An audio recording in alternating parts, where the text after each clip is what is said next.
Cancer আক্রান্ত মায়ের জন্য নিরাপদ ফলের অভাব থেকেই 2টি আনারের চারা রোপণ। চেয়েছিলেন ফল আসলে মাকে খাওয়াবেন, কিন্তু নিয়তির কি বিধান, ফল আসার আগেই হারালেন মাকে। তবে মা চলে গেলেও তার জন্য রোপণ করা সেই 2টি চারাই আজ পরিণত হয়েছে একটি বিশাল বাগানে।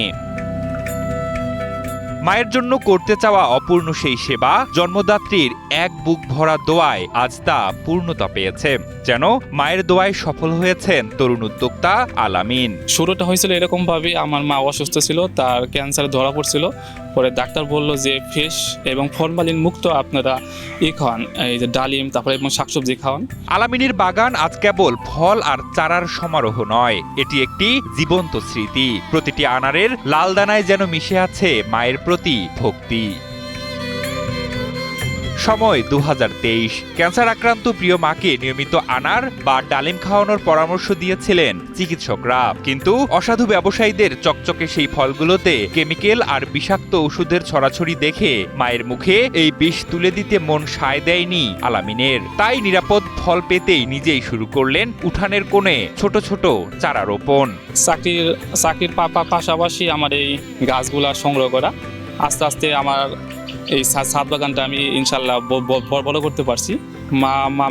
মারা যাওয়ার পরে আমার চাকরিটা ছেড়ে দিতে হয়।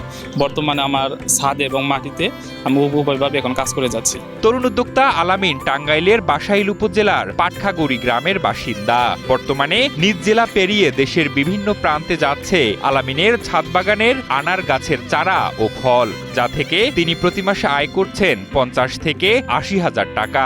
এমনকি আমার গাছগুলো সারা বাংলাদেশে এখন যায়, বিশেষ করে প্রতিটা ছাদ বাগানই আমার বাগান দেখে এরা আকর্ষণ হয়। তার এই উদ্যোগে আজ অনেক বেকার যুবকের কর্মসংস্থান হচ্ছে। আলামিন প্রমাণ করেছেন, যদি লক্ষ্য থাকে অটুট আর মনে থাকে সততা, তবে শোককেও শক্তিতে রূপান্তর করে সফলতার শিখরে পৌঁছানো সম্ভব।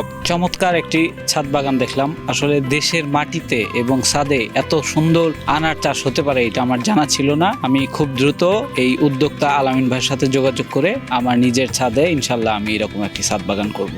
আমি আসছিলাম এই বাগানটা দেখার জন্য এবং বাগানটা দেখে আমার কাছে অনেক ভালো লাগছে। আসলে ছাদে এত সুন্দর আনার চাষ করা যায়, এটা করা সম্ভব, তো দেখে অনেক ভালো লাগলো। এবং কি আগামীতে ইচ্ছা আছে যে আমি আমার ছাদ বাগানে চারা সংগ্রহ করে এরকম একটা ছাদ বাগান করার জন্য। আলামিনের এই আনার বাগানে যখন বাতাস বয়, মনে হয় প্রতিটি ডালপালা দুলছে মায়ের সেই অদেখা আশীর্বাদে। আলামিন আজ একা নন, তার সাথে আছে হাজারো মানুষের ভালোবাসা আর মায়ের সেই চিরস্থায়ী দোয়া।